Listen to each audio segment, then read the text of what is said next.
Hey, Busy Bees. Today we're back with another chapter in our My Words Gold series, Book 3, Mrs. Roopy is Loopy by Dan Gutman.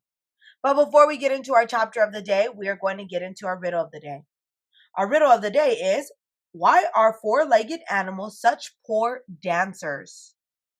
Okay, and I'll tell you again. Why are four-legged animals such poor dancers? And I'll give you the answer to that riddle at the end of our story. So let's pop open the book and fly through this adventure together. So yesterday we found out when the kids went and snuck into Mrs. Roopy's office, they found all the costumes to her, or all the costumes of the different people that they had seen. And in the middle of it, Mrs. Roopy broke down crying and saying, oh my gosh, oh my gosh. And she said, George Washington is running around somewhere with no clothes because he must have left his clothes in her closet. But do you think that's really true? I'm not too sure myself either. All right, chapter 11. Just admit it. It was no use. Even after we proved to Mrs. Roopy that she was dressing up as all these characters, she still wouldn't admit it. Mrs. Roopy is in denial, Andrea said when we got back to the classroom. I'll bet you don't know what that means, AJ. She's so mean.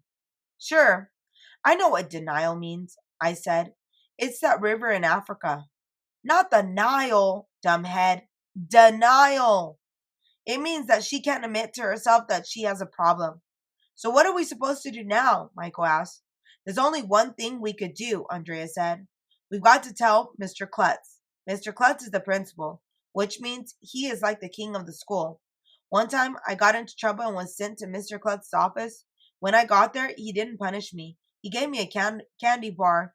Mr. Klutz is nuts. We told Miss Daisy that we had to speak with Mr. Klutz and that it was a matter of life and death.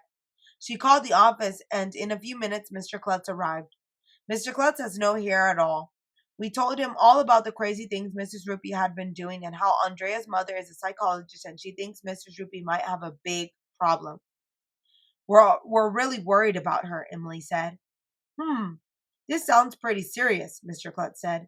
Maybe we'd better go have a little chat with Mrs. Roopy. Mr. Klutz led us down the hall to the library. When we got there, Mrs. Roopy was lying on the floor under the treehouse. She was holding her head like it had been hit. Not only that, but Mrs. Roopy was really fat. It looked like she had gained about 1,100,000 pounds. What happened, Mrs. Roopy? Michael asked. Are you okay? Mrs. Roopy? Who's that? Mrs. Roopy said, my name is Humpty Dumpty. I was sitting on the wall up there, and I had a great fall. Don't tell me, Andrea said. All the king's horses and all the king's men couldn't put you back together again? Right. How did you know? Mrs. Roopy asked. You're not Humpty Dumpty, Andrea said. You're Mrs. Roopy, our librarian. Just admit it. It doesn't matter who it is, Mr. Klutz said. There has been an injury. I need to write a report and give it to the Board of Education. You can give it to me, I told Mr. Klutz. I'm bored of education. Everybody laughed, even though I didn't say anything funny. Mr. Klutz said he had to go to call a doctor for Humpty Dumpty. Mrs. Roopy got up off the floor and dusted herself off. Wait a minute, I said. I have a question. Yes, AJ? Asked Mrs. Roopy. Your name is Humpty Dumpty, right? Right. What I want to know is, why did your parents name you Humpty? I mean, if their last name was already Dumpty, they could have named you John or Jim or Joe or something normal. But they had to go and name you Humpty? Well, actually, Humpty is just my nickname, Mrs. Roopy said. My real name is Lumpy. Lumpy Dumpty, I said. Yes, said Mrs. Roopy. So you can see why I'd rather be called Humpty.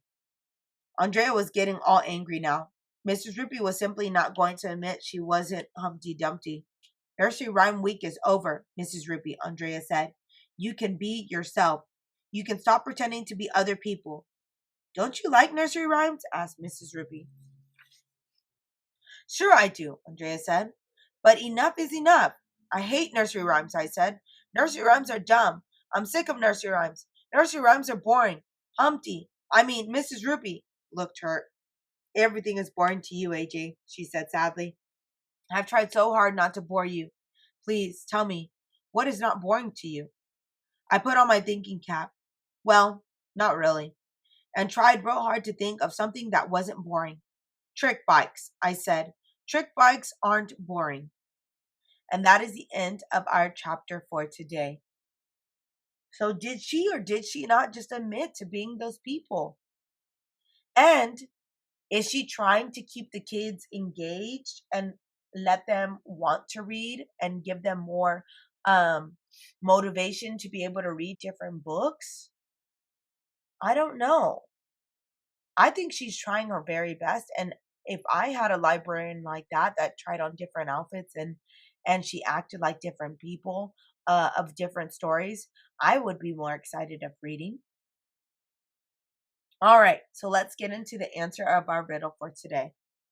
So our riddle for today was, why are four-legged animals such poor dancers? And the answer is, drum roll please, you would be two if you had two left feet. Do you get it? You would be two if you had two left feet. If you think about it, they always say that when somebody can't dance, they have two left feet, right? Instead of a right and a left. But four-legged animals actually have two left feet. So that's possibly why they're not good dancers. If you like this video, give it a like. And if you'd like to follow along for more adventures, hit that subscribe button. And I will see you on the next one.